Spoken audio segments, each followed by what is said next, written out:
우리가 요즘 체중이 많이 이제 코로나 때문에 사람들이 많이 드러나지 못하다 보니까 이제 살이 찐다 그러죠. 그래서 확 찐다. 그래서 확 찐다라는 말, 확 찐다 대신에 확 찐다라는 말을 얘기하는데, 그러다 보니까 이제 집에서 머물다 보니까 사람들이 은근히 체중에 신경을 씁니다. 저도 그래요. 저도 이제 활동량이 줄고하다 보니까 체중에 신경이 써가지고 이제 스스로 이제 저울에 올라가서 몸무게를 재보긴 하는데, 그래 몸무게를 재보다 보면 몸무게가 많이 늘은 거 보면서 좀 마음이 실망하고 좀 안 좋은 마음을 이제 느낄 때가 있는데요. 우리가 무게 이 저울을 사용하다 보면은 어느 순간 이제 그 저울의 눈금이 이제 0에서 보통 딱 맞아야 되는데, 이 0에서 맞지 않고 이렇게 좀 내려간다거나 또는 플러스 올라간다거나 0점이 틀어질 때가 있습니다. 요즘 전자저울 같은 경우는 좀 그런 경우가 좀 드물 수는 있을 것 같지만, 예전에 이제 스프링으로 하는 이런 저울 같은 경우에는 이게 0점이 틀어지는 그런 경우들이 이제 자주 발생하게 됩니다. 그래서 플러스로 이제 올라가게 되어지면 아무래도 무게가 더 많이 측정이 되어지는 거죠. 또 이 마이너스로 이제 0점이 좀 살짝 내려가게 되어지면 이제 좀 무게가 가벼워지게 되어지는 그런 현상을 우리가 보게 되어집니다. 근데 우리가 이 저울이라는 거, 저울은 어떻게 보면 무게를 정확하게 재야되는 게 목적이잖아요. 그렇기 때문에 이 오차를 다시 0으로 맞춰주는 것, 이게 우리가 0점 조절이라고 얘기합니다. 0점 조절을 해야 될 때가 있는데, 이 저울에는 이 0점을 조절하는 버튼이 있습니다. 그래서 요즘 저울까지는 제가 모르겠어요. 요즘 저울은 잘 모르겠어요. 제가 가지고 있는 저울이라든가 예전에 사용했던 저울을 돌아보면 이 밑에 이렇게 0점을 조절하는 그런 버튼이 있었던 것을 제가 기억을 하고 있습니다. 그러니까 이 0점 조절을 통해서 이 저울이 무게를 제대로 잴 수 있도록 이렇게 수시로 조정해주는 그런 조절 버튼이 있는데요.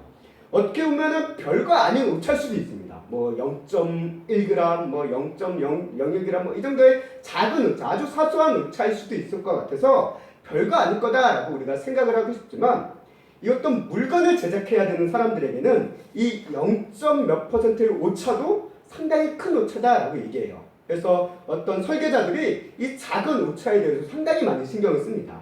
그래서 조금이라도 무게가 많아진다거나 줄어든다거나 또는 길이가 길어진다거나 줄어들면 나중에 어떤 일이 발생하냐면 뭔가 부품을 이렇게 조립할 때 안 맞아요.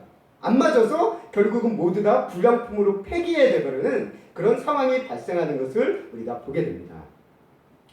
어떻게 보면 우리 그리스도인의 신앙도 이와 비슷하다라는 생각을 문득 해보게 되어집니다. 우리 신앙생활, 우리 성도님들도 세상 가운데서 삶을 살아가면서 신앙생활을 하시다 보면 종종 이 신앙의 0점이 안 맞게 되어지는 경우가 생긴다는 것입니다.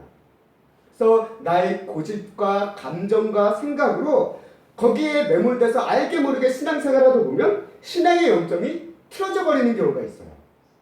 또는 나의 고집과 생각이 아니라 다른 사람들의 주장, 또 세상에서 얘기하는 어떤 이야기들, 거기에 끌려서 신앙생활을 하다 보면 또 그것 때문에 우리의 신앙의 0점이 틀어지게 되어지는 경우가 많이 있게 됩니다. 그래서 성경에서 이야기하는 바가 있습니다. 뭐를 이야기하냐면 하나님의 말씀에 대해서 이야기할 때 하나님의 말씀의 가르침에 대해서 그 가치, 이 말씀을 지나가는 것도 죄다라고 얘기하고 있고요. 이 말씀에 대해서 못 미치는 것도 죄다라고 얘기하고 있어요. 이게 성경에서 얘기하는 죄의 개념입니다. 결국 이것이 무엇입니까? 우리가 하나님의 말씀이 딱 있을 때 이게 0점인 거예요. 이 0점에 있을 때 이 0점에 미치지 못하게 만드는 순간, 또는 이 0점을 지나치게 만드는 그런 순간, 이것이 바로 죄다라고 얘기한다면 우리의 신앙이 0점이 틀어졌다라는 것은 무엇을 의미하고 있냐면 우리가 죄 가운데 빠졌다라는 것을 의미하고 있는 하나의 증거다라는 것을 우리가 보게 된다는 것입니다. 그렇기 때문에 우리 그리스도인들은 이 자신의 신앙의 0점이 틀어졌을 때, 이 신앙의 0점이 내 지금 0점이 맞지 않구나라는 것을 우리가 깨닫게 되었을 때 서둘러서 뭘 해야 되냐면 신앙의 0점 조절을 하셔야 된다는 거예요. 그 신앙의 0점 조절을 한다는 것은 무엇을 의미합니까? 죄 가운데서 벗어나 되돌아가는 것을 얘기합니다. 결국 이 죄 가운데서 벗어나 되돌아가는 것을 우리가 교회에서는 신학적인 용어로 뭐라고 얘기합니까? 회개라고 얘기하고 있죠. 이 회개라는 우리 교회 안에서 우리 성도들이 보여주는 신앙의 이런 반응이 결국 무엇이냐? 우리의 신앙의 영점을 조절해 나가는 과정이다라는 것을 우리 성도님들이 먼저 인식하셔야 된다는 것입니다. 하나님께서 우리가 영점이 틀어졌을 때 죄를 깨닫게 해주세요. 그 죄를 깨닫게 해주심으로 인해서 그 안에서 우리가 회개를 함으로 하나님 앞에 나아갈 때, 또 하나님 앞에 눈물을 흘리며 우리가 나아갈 때 하나님께서 우리의 이 틀어진 신앙의 영점을 다시 한번 조절해 주셔서 바른 신앙을 해나갈 수 있도록 인도해 주시는 것. 이게 어떻게 보면 성령님의 역할입니다. 이것을 우리에게 허락해 주시고 그 길로 인도하고 계시는 것을 우리가 성경을 통해서 보게 된다는 것이죠. 오늘 우리가 이제 사무엘 하의 말씀을 봅니다. 사무엘 하의 숲을 이제 산책을 하게 되었는데 이 사무엘 사를 우리가 함께 보면서 볼 수 있는 신앙 영점의 조절의 대가인 다윗을 우리가 보게 된다는 것입니다. 우리가 사무엘 상하라고 우리가 성경은 두 개로 구분되어져 있는데 본래 사무엘서는 한 권의 책입니다. 한 권의 책인데 이게 왜 상하로 분리되어지냐? 뭐 다른 별다른 이유는 없죠. 너무 분량이 많아서 그렇습니다. 분량이 많아서 상권과 하권으로 분류가 된 것이지 본래는 한 권의 책이에요. 그러다 보니까 우리가 사무엘서 상하를 읽다 보면 그냥 이야기가 쑥 이어지잖아요. 이어지는 것을 우리가 보게 됩니다. 하나 우리가 편의상 상하로 나눠졌다라고 우리가 이해하시고 이제 보시면 될 것 같습니다. 우리가 지난주에는 사무엘 상을 우리가 함께 묵상했습니다. 사무엘 상을 묵상하면서 우리가 어떤 인물에 주로 포커스를 맞췄냐면 사울 왕에 대해서 관점을 맞췄어요. 사울 왕은 어떤 인물이었느냐, 그리고 이 사무엘 상을 이끌어가고 있는 그 어떻게 주도적인 인물이 사울이었습니다. 사울을 중심으로 모든 이야기가 전개가 되어 가고 있었기 때문에 사울을 중심으로 우리가 사무엘 상을 보았습니다. 그래서 이 사무엘 상을 통해서 본 사울은 어떤 사람이었냐? 우리가 지난주에 말씀을 통해서 발견하기를 사울은 사람들의 인기를 신경 쓰는 사람이었다. 그리고 사람들의 지지율을 신경 쓰는 사람이었다라는 결론을 우리가 내렸습니다. 그리고 그 이유로 인해서 하나님께 사람에게 신경을 쓰고 사람들의 인기와 지지율에 신경을 쓰다 보니까 결국 어떤 일이 발생했느냐? 하나님으로부터 정작 멀어졌다라는 결론을 우리가 성경을 통해서 보게 된다는 것이죠. 이게 사울 왕이었어요. 근데 오늘 우리가 함께 볼 이 다윗을 통해 사무엘 하를 통해서 보는 다윗은 어떠한 인물일까라고 우리가 생각해 보도록 하겠습니다. 그리고 이 다윗 왕이 사울 왕과 다른 점은 과연 무엇일까요? 이것을 우리가 사무엘 하를 통해서 좀 더 구체적으로 이제 비교하면서 생각을 해보도록 하겠습니다. 자, 우리가 먼저 이를 위해서 사울에 대해 다윗에 대해서 우리가 먼저 생각해 볼 필요가 있습니다. 자, 다윗은 어떤 사람일까요? 우리 성도님들이 알고 있는 다윗에 대한 어떤 이야기, 어떤 특징들이 있을 겁니다. 여러분들이 생각하시는 다윗은 어떤 인물입니까? 제가 몇 가지를 꼽아서 정리해봤습니다. 다윗은 어떤 사람이냐?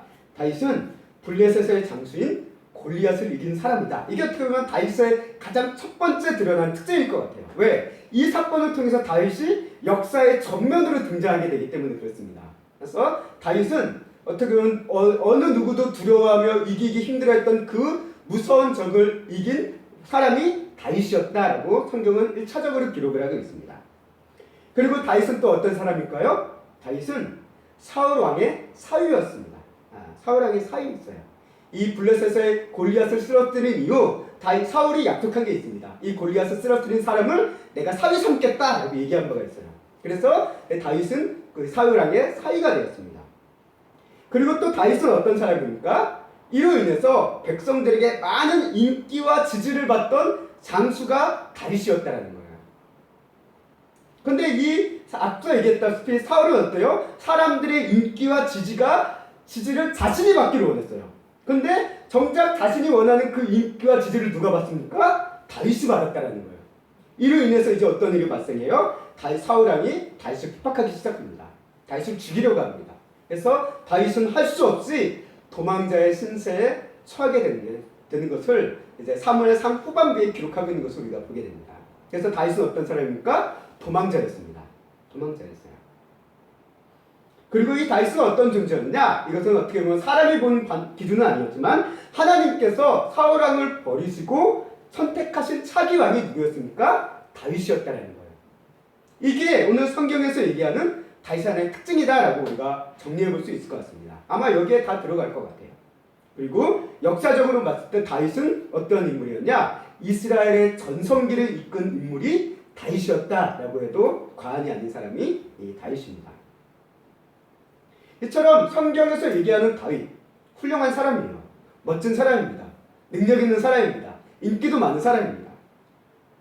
근데 우리가 여기서 알아야 될 중요한 사실이 하나가 있는데요. 분명 다윗은 위대한 왕인 것을 부인할 수 있는 사람이 없습니다. 그런데 다윗은 완벽한 왕은 아니었다는 거예요. 우리가 종종 착각하는 게 있습니다. 사람들은 우리가 종종 착각을 하는데 위대하면은 완벽할 것이다라는 착각에 우리가 은근히 빠질 수가 있다는 거예요. 그래서 우리가 사람들이 어떤 위대한 사람, 유명한 사람들을 보면서 우리가 어떤 기대를 합니까? 아, 저 사람은 유명하고 위대하고 유명하니까 위대하니까 좋은 업적을 이뤘으니까 우리 안에 기대는 성품도 좋을 거야 라는 그런 기대를 알게 모르게 한다는 거예요. 그래서 훌륭하고 유명한 사람일수록 그리고 사람들이 가지고 있는 기대가 뭡니까? 아, 저 사람은 완벽한 삶을 살겠구나. 저 사람은 훌륭한 삶을 살겠구나 라는 그런 기대를 우리가 품고 있다는 거예요. 솔직히 우리도 그렇지 않습니까? 어디 좀 나름대로 유명해진 사람들, 잘 나가는 사람들, 또 신앙적으로 어떤 훌륭해 보이는 사람들을 보면 그 사람은 흠이 하나도 없을 것 같다는 기대를 하고 있다는 거예요. 어떻게 보면 우리 성도님들이 목사님들을 바라보는, 목사님들을 통해 바라보는 기대도 비슷할 것 같아요. 아, 목사님이니까 완벽할 거야. 목사님이니까 훌륭할 거야. 성품적으로도 여러모로 훌륭할 거야. 라고 기대를 가지고 바라보지만 실상은 어때요? 그 기대 때문에 실망하고 때로는 상처 입을 때도 있다는 거예요. 목사도 사람이구나. 그런 거. 이게 목사뿐만 아니라 왕도 마찬가지라는 것이죠. 다윗은 분명 특별한 인물입니다. 그러나 그 특별한 인물이었던 다윗조차도 완벽한 사람은 아니었다라는 것을 사무엘하 말씀은 우리에게 분명하게 보여주고 있다는 거예요. 그에게도 부족한 부분이 많았습니다. 또 부족한 부분이 때로는 실망스러운 모습으로 다가올 수 있다는 거예요. 어떻게 보면 이 다윗왕의 모습을 통해서 우리 성도님들이 사람들을 바라봐야 되는 그 마음가짐을 고치게 만들어주는 관점이 이 사무엘하에 있지 않는가라고 생각을 해봅니다. 우리 성도님들이 뭐 멀리 갈 거 없지, 뭐 목자를 바라보면 그런 것까지 바라볼 정도가 아니라 우리 가정 안에서도 성도님들이 가족들을 바라볼 때 가지고 있는 기대가 있습니다. 내 아내, 내 남편, 내 자식이 완벽하길 바란다는 거예요. 그런데 완벽하지 못하니까 우리가 어때요? 실망을 합니다. 그것 때문에 또 갈등도 일어나요. 근데 성경은 얘기해요. 인간은 완벽할 수 없다는 것을 얘기합니다. 완벽을 기대해서도 안 된다는 것을 우리에게 얘기합니다. 오히려 뭘 얘기합니까? 저 사람이 훌륭한 점이 있지만 그럼에도 불구하고 연약한 인간이다라는 것을 우리가 먼저 인정해줄 필요가 있다는 거예요. 그것을 인정하지 않고 나아가다 보니까 자꾸 우리의 삶에 문제가 일어나고 어려움이 일어나고 마음의 상처를 얻게 되어지는 것이 아닐까라고 오늘 말씀을 준비하면서 느끼게 되어졌습니다. 우리가 오늘 사무엘하를 통해서 드러난 다윗의 부족한 모습, 그것을 소설에서 우리가 한번 보도록 하겠습니다. 다윗의 부족한 모습에 대해서 사무엘하는 그렇게 막 엄청나게 많이 기록하고 있지는 않습니다. 크게 보면 세 가지를 기록을 하고 있어요. 세 가지를 기록을 하고 있는데요. 하나는 무엇이냐면 다윗의 충성된 신하인 그 신하의 아내인 밧세바를 간음하는 사건이 다윗의 가장 첫 번째 나오는 연약 부족한 점이고 약점임을 성경은 드러내고 있습니다. 그리고 이 간음 사건 이후에 어떤 일을 합니까? 자신의 이런 실책을 감추기 위해서 신하를, 그 충성된 신하를 죽여버리는 그런 일도 벌이는 것이 다윗의 모습입니다. 어떻게 보면 어떻게 이렇게 악독할 수 있을까라고 얘기하잖아요. 요즘 이제 주말 드라마 펜트하우스라는 드라마를 하고 있는데 우리 성도님들 잘 보시나요? 전 잘 안 봐서 모르겠는데 볼 때마다 나오는 게 거기 진짜 악한 그 남자 있잖아요. 누구지? 이름이 모르겠는데 주단태인가? 했는데 어떻게 저렇게 악독할 수가? 사람들이 막 죽여나가는 거예요. 다윗이 지금 이 순간만큼 그거 같아요. 자신의 범죄를 숨기기 위해서 죽여버리는 거예요. 충성된 사람, 착한 사람, 괜찮은 사람을 죽여버리는 모습. 그게 딱 비슷해요. 왕이라는 사람이 자신이 가진 그 강한 권력을 가지고 그 권력을 통해서 자신의 욕망을 위해서 휘둘렀을 때 나타날 수 있는 그 비극을 성경은 우리에게 분명히 보여준다는 거예요. 우리 요즘으로 얘기하면 이 다윗의 지금 이런 모습, 밧세바 사건을 통해서 보여주는 모습이 뭐냐면 슈퍼 갑질이에요. 슈퍼 갑질. 다윗을 제지할 수 있는 인물이 아무도 없습니다. 왜? 왕이니까. 그러니까 자신의 욕망을 위해서 이 권력을 얼마든지 휘둘릴 수 있어요.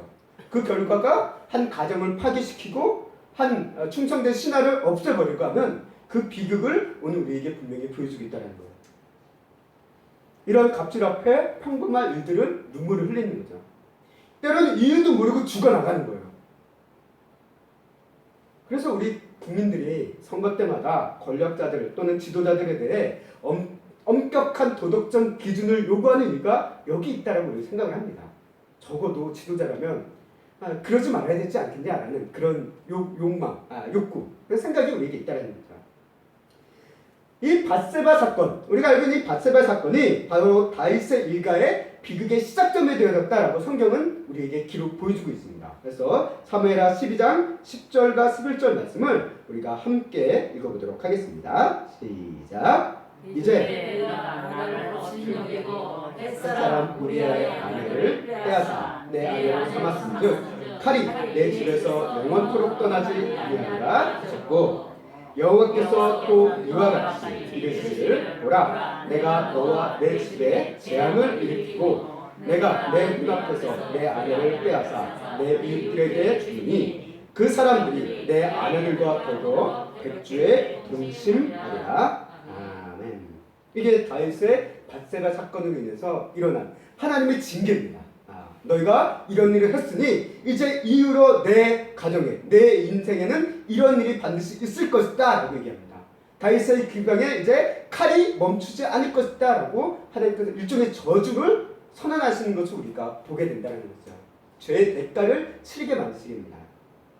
이게 다윗의 비극점의 시작이었습니다. 그 다음에 우리가 다윗의 또 하나의 약점, 부족한 점은 무엇이냐면 다윗은 자녀 교육에 실패했습니다.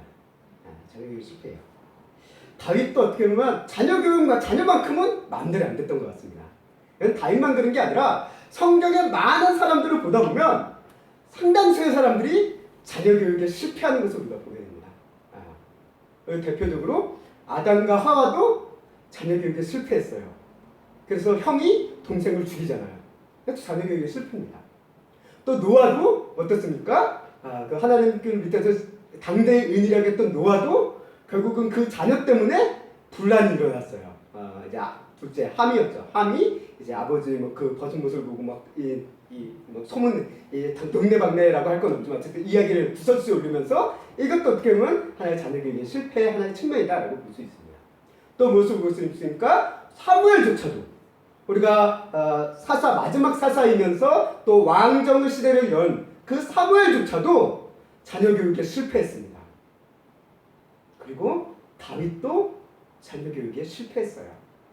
왜 그렇습니까? 첫째인 암논, 이제 좀 장자예요. 암논이라는 장자가 배다른 여동생이죠. 배다른 여동생인 다말을 어떻게 합니까? 성폭행하는 것을 우리가 성경에 기록합니다. 이 사건 이후에 다윗이 취한 조처를 보면 아무것도 없어요. 화는 냈지만 정작 이 암논에 대해서 또는 이 상처를 받은 다말에 대해서 어떤 후속 처리를 한 게 아무것도 없습니다. 그 갈등과 어떤 문제에 대해 해결을 보여주지 않았어요.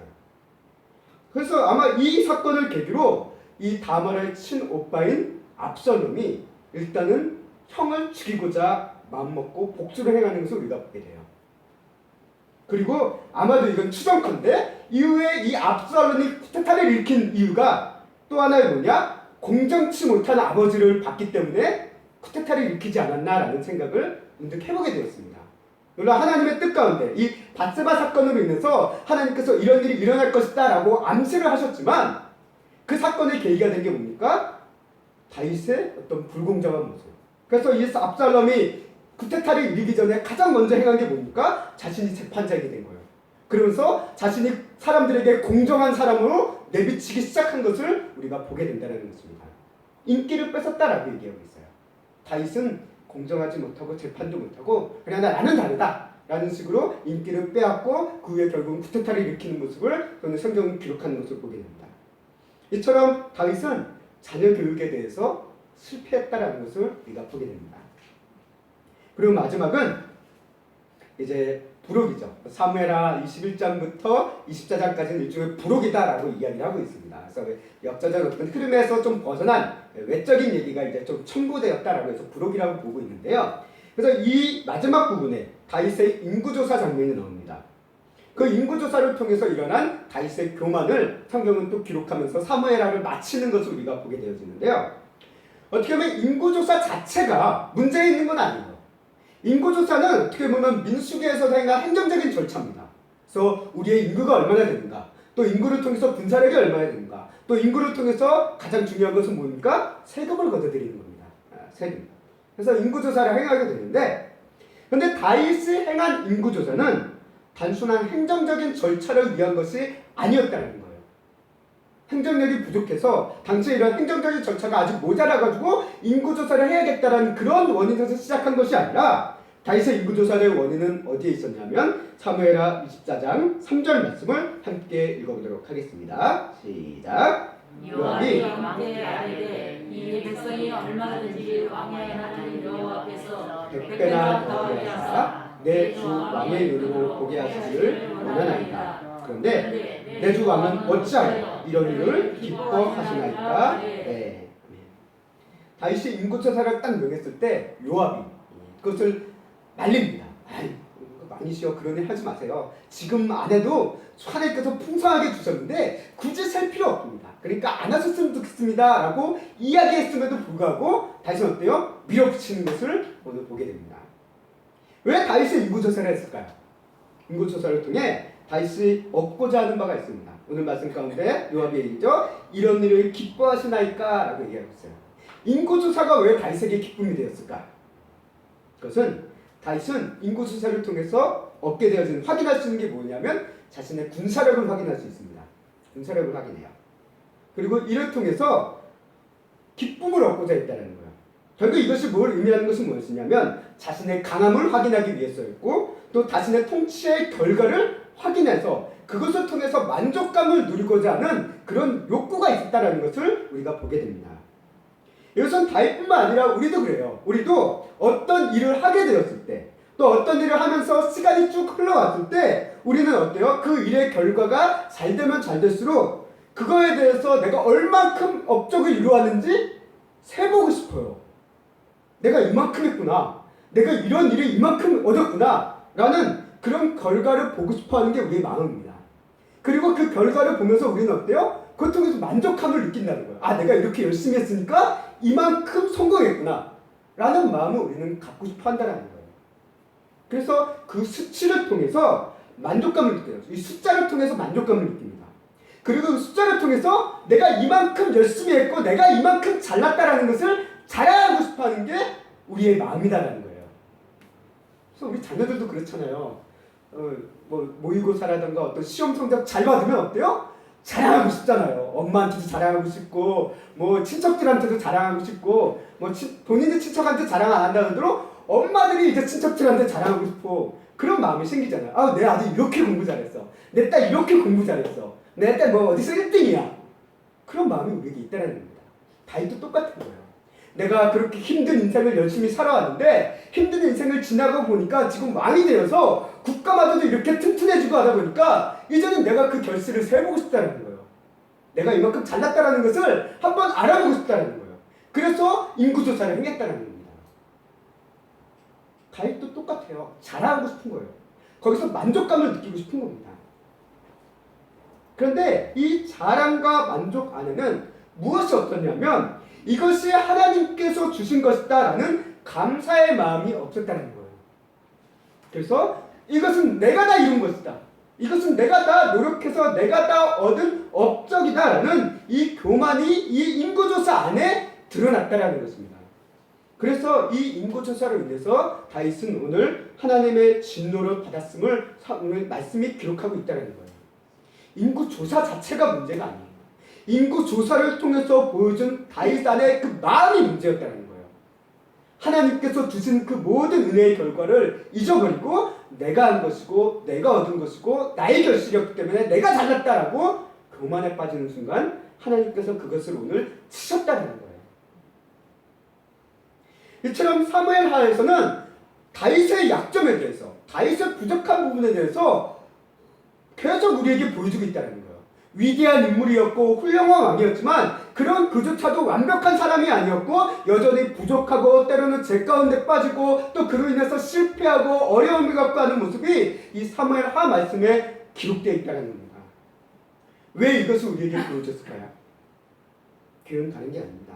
이를 통해서 이런 부족하고 우리와 똑같아 보이는 이 다윗왕조차도 이런 일을 겪었는데 이 다윗왕이 사울왕과 다른 점이 무엇이었냐라고 했을 때 다윗은 하나님을 생각하면서 이런 문제가 있을 때마다 이런 죄를 깨달을 때마다 자신의 삶에서 신앙의 영점을 조절을 해나갔다라는 것을 성경은 우리에게 보여준다는 거예요. 그래서 사무엘하와 사무엘상은 이것 때문에 다르다는 겁니다. 사무엘상은 사울왕은 어때요? 하나님 앞에 죄를 지었음에도 불구하고 자신의 신앙의 영점을 조절한 적이 거의 없습니다. 그저 사람의 인기만 생각하면서 하나님은 뒷전이었어요.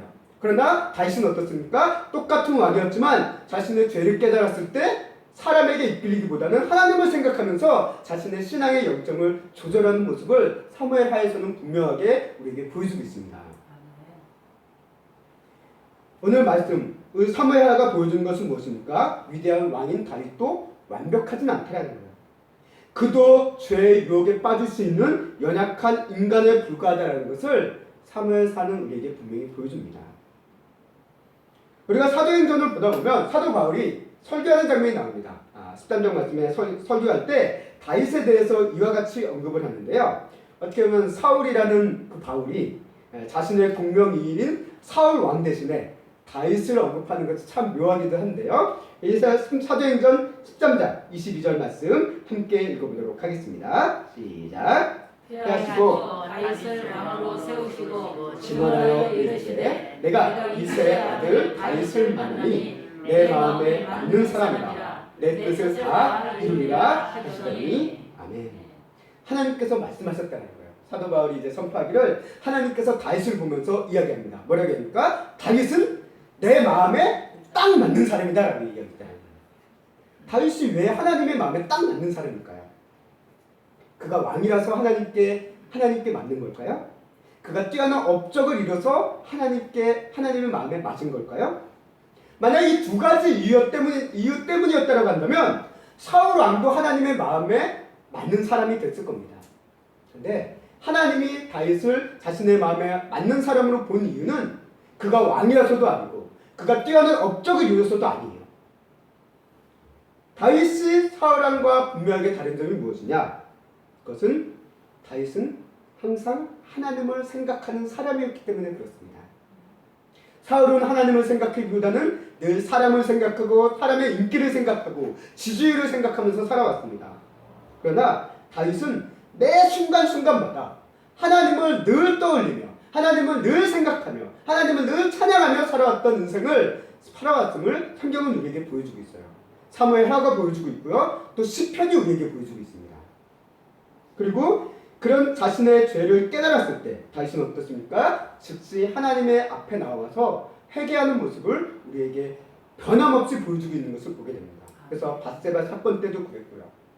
여러 가지 오늘 그 인구조사의 순간에서도 그랬고요. 자신의 죄를 깨닫게 되어지자 하나님 앞에 엎드리며 회개하는 모습을 우리에게 분명하게 그려주고 있습니다. 또 뿐만 아니라 다윗은 자신이 도망자의 생활 속에서도 어떤 다른 사람들에게 자신을 조롱하고 핍박하고 저주를 내뿜는 사람들을 향해 그들을 복수할 수 있는 상황이 있었습니다. 근데 그 상황 속에서 다윗은 어떤 모습을 보이냐면 하나님을 생각하면서 자신의 어떤 그런 욱하는 마음, 이 감정과 어떤 그런 욕구를 자제하는 모습을 성경은 또한 그려주고 있습니다. 그래서 사람들의 주장에 끌려가지 않습니다. 그래서 사울 왕을 죽일 기회가 있었어요. 다윗이 도망자의 신세로 도망다닐 때 사무엘상을 보면 사울 왕을 죽일 기회가 2차례가 있었습니다. 그때마다 부하들이 얘기해요. 다윗 왕이시여, 우리가 이 사울 왕을 죽일 기회가 왔으니 단번에 쳐 죽입시다 라고 얘기했을 때 다윗이 어떻게 합니까? 내가 하나님의 기름 부은 왕을 함부로 죽일 수 없다, 안 된다라고 거절하면서 다윗 왕을 살려보내는 것을, 사울 왕을 살려보내는 것을 사무엘상은 기록하고 있습니다. 또 압살롬에 의해서 도망자의 신분이 되었을 때 이 도망하는 다윗을 향해서 저주를 선언했던 시므이라는 인물이 있습니다.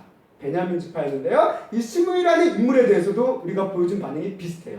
이 왕이 도망칠 때 시므이가 나와서 다윗을 막 조롱합니다. 네가 사울 왕을 왕가를 망하게 했으니까 벌을 받은 것이다 라고 하면서 막 저주를 내뿜었을 때 부하들이 얘기해요. 저는 당장 쳐 죽일까요? 라고 얘기했을 때 다윗이 얘기합니다. 놔둬라. 하나님께서 지금 저 사람을 충동시켜서 나를 이렇게 조롱하게 하고 저주하게 하는 것이니까 놔둬라. 만약에 하나님께서 갚으시게 한다면 그들 그때서야 갚으면 된다라고 하나님을 생각하면서 가정의 어떤 복수하려고자 하는 마음을 이렇게 자제하는 것을 오늘 사무엘하 말씀에서도 또 기록하고 있는 것을 우리가 보게 됩니다. 이처럼 다윗은 끊임없이 하나님을 생각하는 왕이었다는 거예요. 비록 그가 죄에 빠져가지고 죄로 어두워졌을 때는 하나님을 생각하지 못했습니다.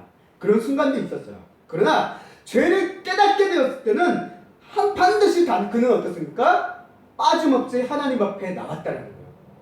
하나님을 생각하며 하나님 앞에 회개하며 하나님 앞에 눈물을 흘리면서 엎드리는 모습을 사무엘상을 통해서 다윗을 우리에게 보여주고 있습니다. 그리고 시편의 상당수가 다윗의 시라는 것을 봤을 때 그가 그만큼 하나님을 생각하면서 인생을 살아왔다라는 것을 보여주는 하나의 반증이에요.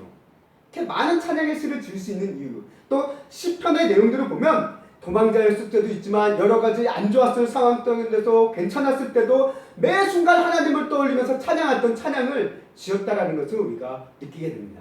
그만큼 다윗은 변함없이 할 수 있는 만큼 하나님을 생각하면서 살아왔던 인생, 그것이 다윗이었다라고 성경은 우리에게 보여줍니다.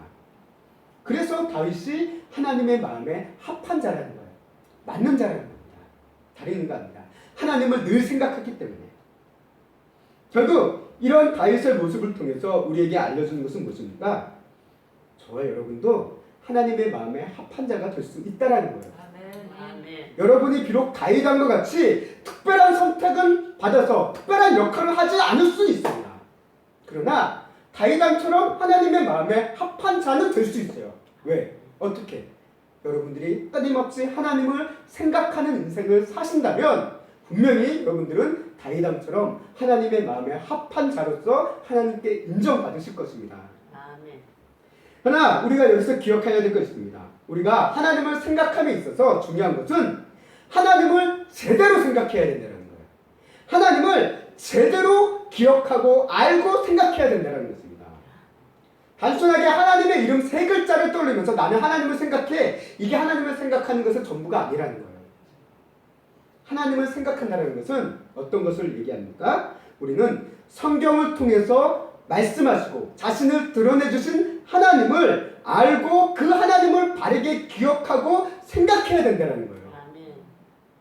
그래서 신명기서에서 얘기하잖아요. 너희가 신명기의 하나님 말씀에 대해서 얘기할 때 손목의 기호와 미간의 표를 삼으며 문기 등에 그것을 기록하라라고 얘기하신 이유가 어디 있습니까? 그것을 통해서 하나님을 끊임없이 생각하라라는 것을 이야기하고 있다는 것입니다. 그래서 우리 성도님들의 삶 일상에서도 하나님을 기억할 수 있도록 도와주는 방법을 가지는 것도 매우 중요합니다. 그래서 예를 들면 우리 성도님들 가정 가운데 하나님께서 주신 은혜의 말씀이 있으면 이 은혜의 말씀을 통해서 하나님을 기억하기 위해 냉장고에 말씀을 읽던 포스트잇으로 붙여놓으시고 그것을 지나가면서 보시고 하는 경우도 있잖아요. 그런 것도 하나님을 기억하는 데 있어서 좋은 하나의 방법입니다. 또 이제 집이나 기업장 안에 말씀의 액자를 딱 걸어두고 그 말씀을 볼 때마다 말씀을 묵상하면서 하나님을 생각하는 것, 이것도 좋은 하나의 방법입니다. 우리 성도님들이 우리 차량 안에 이제 십자가의 작은 이런 고리 같은 것도 걸어두는 것도 그것도 어떻게 보면 그 십자가를 보면서 하나님을 생각할 수 있는 계기를 만들어주는 하나의 좋은 방법일 수도 있습니다. 이처럼 우리가 일상 속에서 우리 성도님들이 하나님을 생각할 수 있도록 도움을 줄 수 있는 여러 가지 방법들이 있어요. 또 그것들을 한번 찾아봐서 그것을 통해서 우리가 끊임없이 하나님을 상기할 수 있도록 기억할 수 있도록 도움을 얻는 것도 필요합니다. 그것들을 한번 찾아보시는 것도 우리 신앙생활에 많은 도움이 될 거라고 저는 생각이 되어집니다. 그러나 가장 중요한 것은 무엇입니까? 우리가 그런 여러 가지 외적인 것을 통해서 하나님을 아는 것도 생각하는 것도 중요하지만 가장 중요한 것은 성경 말씀을 통해서 하나님을 제대로 아는 것이 가장 중요합니다. 우리가 자기 상황과 여건과 감정에 맞춰서 자기 소견에 옳은 하나님을 기억하기가 쉽다라는 거예요. 인간은 그래요. 내 상황과 여건과 필요에 따라서 이러한 하나님만을 원해요. 그런 모습으로 살아갔던 사람들이 언제의 시대의 사람이냐면 사사시대 사람들이 그렇게 살아갔습니다. 사사시대 사람들이 하나님을 완전히 깐들이 잃어버린 건 아니에요. 하나님을 생각했습니다. 근데 문제는 어떻게 생각합니까? 자기들의 소견에 맞게 생각했다는 거예요. 자기들이 좋은 하나님을 생각했다는 거예요. 그래서 성경은 우리에게 얘기해요. 하나님을 생각하되 제대로 하나님을 생각해야 된다는 거예요. 성경에서 성경 말씀을 통해서 우리에게 알려주시고 자신을 드러내신 하나님이 어떠한 분인가라는 것을 우리가 바르게 알고 하나님을 생각하는 것, 그게 가장 중요하다는 것입니다. 이것을 우리가 못한다고 한다면 우리는 이단적인 가르침에 빠지기도 쉽다라는 거예요. 그래서 우리가 지금까지 지나온 성경의 숫들을 통해서 하나님이 어떠한 분인지를 나름대로 정리해봤습니다. 우리는 창세기 말씀을 통해서 어떤 하나님을 보게 되어지냐면 은혜를 주시는 은혜의 하나님에 대해서 우리가 묵상해봤습니다. 출애굽기를 통해서 우리는 어떤 하나님을 볼 수 있었냐면 구원을 주시는 구원의 하나님에 대해서 우리가 묵상했습니다. 레위기를 통해서 우리는 어떤 하나님을 보냐면 거룩함을 주시는 거룩의 하나님을 우리가 묵상했어요. 그리고 민수기를 통해서 우리는 어떤 하나님을 만나면 복을 주시는 복의 하나님을 우리가 묵상했습니다. 신명기의 말씀을 통해서 말씀을 주시는 말씀의 하나님을 우리가 또한 묵상했고요. 여호수아를 통해서 승리를 주시는 승리의 하나님에 대해서 우리가 하나님을 묵상했습니다. 물론 하나님은 이 외에 다양한 측면으로 우리가 더 성경은 또 이야기를 하고 있습니다. 나 지금까지 걸어온 이 성경의 숫들을 통해서 우리가 본 하나님은 이렇게 다양한 특징, 다양한 모습을 우리에게 보여주시는 하나님이다라는 거예요. 그저 뭉뚱그려서 하나님 세 글자만 생각하는 게 아니라 하나님은 이러한 분이시구나. 우리의 인생 가운데 이런 은혜와 복과 축복을 주시는 하나님이시구나. 우리에게 용서와 자비를 주시는 하나님이시구나. 이런 것들을 성경은 우리에게 분명하게 선명하게 깨닫게 해주고 계신다는 것입니다. 그래서 성경은 우리에게 하나님이 어떠한 분인가라는 것을 우리에게 끊임없이 알려주고 있기 때문에 우리는 성경을 통해서 하나님을 기억하는 것, 하나님을 생각하는 것이 가장 중요하다는 것을 오늘 말씀을 통해서 다시 한번 묵상하게 되어집니다. 그리고 우리는 무엇보다도 오늘날을 예수 그리스도를 통해서 우리 하나님을 바로 생각하고 기억할 수 있습니다. 왜? 이 하나님, 은혜 주시고 구원을 주시고 복 주시고 승리를 주시는 이 모든 하나님의 그 모든 결과의 지배점이 어디 있냐면 예수 그리스도께 있기 때문에 그렇습니다. 그래서 우리는 예수님을 통해서 하나님을 생각하는 것이 가장 좋은 방편이다라는 것을 성경은 우리에게 얘기합니다. 그래서 로마서 8장 23절 말씀 함께 읽어보도록 하겠습니다. 시작. 자기 아들을 아끼지 아니하시고 우리 모든 사람을 위하여 내주시니까 어찌 그 아들과 함께 모든 것을 우리에게 주시지 아니하겠느냐. 아멘. 하나님께서 말씀하시는 거예요. 이 하나님은 이런 하나님입니다. 어떤 하나님입니까? 자기 아들을 우리 모든 사람을 위해서 아끼지 않으신 하나님이신데 그 하나님이시기 때문에 아들과 함께 우리의 필요한 모든 것을 우리에게 주시는 하나님이시다라는 것을 신약에서는 이렇게 정의를 내리고 있다는 거예요. 우리가 기억해야 되는 하나님이 이런 하나님입니다. 우리가 하나님을 제대로 알고 제대로 생각할 때 비로소 우리는 다윗과 같이 하나님의 마음에 합한 사람으로서 살아갈 수 있음을 우리는 알게 됩니다. 그리고 이렇게 하나님을 바로 알아야지만 죄를 깨닫게 될 때 다윗처럼 회개의 자리로 나올 수 있다는 거예요. 그래서 요한일서 1장 9절 말씀 함께 읽어보도록 하겠습니다. 1장 9절 말씀이 빠졌는데요. 제가 읽도록 하겠습니다. 만일 우리가 우리 죄를 자백하면 그는 미쁘시고 의로우사 우리 죄를 사하시며 우리를 모든 불의에서 깨끗하게 하실 것이요. 아멘. 우리가 잘 알고 있는 말씀입니다. 만일 우리가 우리 죄를 자백하면 그는 미쁘시고 의로우사 우리 죄를 사하시고 우리를 모든 불의에서 깨끗하게 하신다라는 이 말씀. 이 말씀을 우리가 읽을 때 우리가 하나님을 제대로 알지 못한다라고 한다면 우리는 어떻습니까? 죄책감에 빠지게 되고 이 하나님이 두려워서 하나님 앞으로 나올 수가 없다는 거예요. 나 같은 죄인이 어떻게 하나님 앞에 나와? 안 돼. 내가 회개를 해도 용서 안 해주실 거야 라는 그런 마음에 빠지게 돼서 하나님 회개를 기피하고 하나님을 기피하는 모습으로 우리는 틀어질 수가 있다는 거예요. 그게 하나님을 제대로 알지 못하기 때문에 그렇습니다. 하나님은 어떤 분입니까? 우리 죄를 자백하면 우리를 깨끗하게 하시고 우리의 죄를 사해 주시는 하나님이시다라는 것을 성경은 우리에게 분명히 이야기하고 있습니다. 성경은 우리가 죄의식을 가지는 것은 중요합니다. 그러나 죄책감에 빠지는 것은 경계해야 된다는 거예요. 어떤 한 목사님의 책에서 얘기하고 있습니다. 죄의식과 죄책감은 구분했는데 죄책감은 하나의 감정이에요. 감정이기 때문에 이 죄책감은 두려움이 있습니다. 그래서 죄책감을 가지면 우리는 하나님 앞에 나올 수 없습니다. 나 같은 죄인은 하나님 앞에 설 수 없어. 나 같은 건 안 돼 라고 얘기합니다. 그래서 회개의 자리도 기피합니다. 그러나 죄의식은 무엇이냐? 죄를 깨닫게 하는 거예요.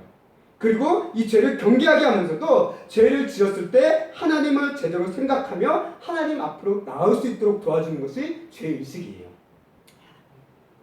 우리는 죄의식을 가져야지 죄책감을 가지면 안 됩니다. 근데 사단은 어떻습니까? 우리가 죄의식 대신에 죄책감을 가지도록 끊임없이 우리를 유혹한다는 거예요. 죄를 지었을 때마다 나 이런 죄를 지었으니까 안 되겠다. 난 이루어졌으니까 나는 실패한 인생이다. 더 이상 안 될 것 같아. 하나님 앞에 나아가도 이제는 계속 이렇게 반복하는 나는 더 이상 못 쓰는 것 같아. 그러니 이제 소용없어라고 죄책감에 빠지게 만들면 우리는 빠지면서 하나님부터 멀어지게 만드는 게 사단의 수수이고 방법이다라는 것을 우리는 인식해야 된다는 겁니다. 우리가 가져야 될 것은 죄책감이 아니라 죄의식입니다. 죄를 경계하고 그러나 죄를 깨닫게 되었을 때는 서둘러서 하나님 앞으로 나오게 하는 그 죄의식이 우리에게 반드시 필요한 것임을 또 다윗 또한 역시 그런 죄의식을 가지며 하나님 앞에 나왔음을 오늘 말씀은 우리에게 보여줍니다. 그래서 요한일서 2장 1절 말씀 함께 읽어보도록 하겠습니다. 시작. 나의 자녀들아 내가 이것을 너희에게 쓰면 너희로 죄를 범하지 않게 하려 하노라. 만일 누가 죄를 범하여도 아버지 앞에서 우리에게 대언자가 있으니 곧 의로우신 예수 그리스도시라. 아멘. 저는 이 말씀을 통해서 우리에게 희망이 여기 있는 거예요.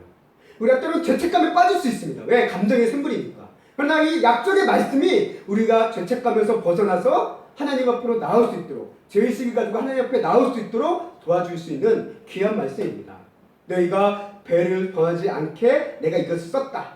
말씀을 썼다. 그러나 만일 너희가 죄를 범하였다 하더라도 하나님 앞에 누가 계시냐? 우리를 위한 대언자이신 예수 그리스도가 있다는 것을 너희는 기억해라. 그분을 기억하며 너희는 하나님 앞으로 나오면 된다라는 것을 오늘 말씀은 우리에게 이 요한일서 말씀은 우리에게 분명하게 이야기하고 있습니다. 이를 통해서 우리는 하나님 앞에 죄의식을 가지고 회개의 자리로 나옴을 통해서 우리의 신앙의 영점 조절을 다시금 이루는 것입니다. 다시 자신의 신앙의 영점이 틀어져 죄에 빠졌을 때도 회개함을 통해서 신앙의 영점을 조절하며 하나님이 원하시는 삶의 방향으로 다시 틀어잡고 나아갔던 것처럼 말씀입니다. 그리고 우리는 이 신앙의 영점 조절을 위해서 그 기준이 되시는 예수님을 생각해야 할 필요가 있다는 것입니다.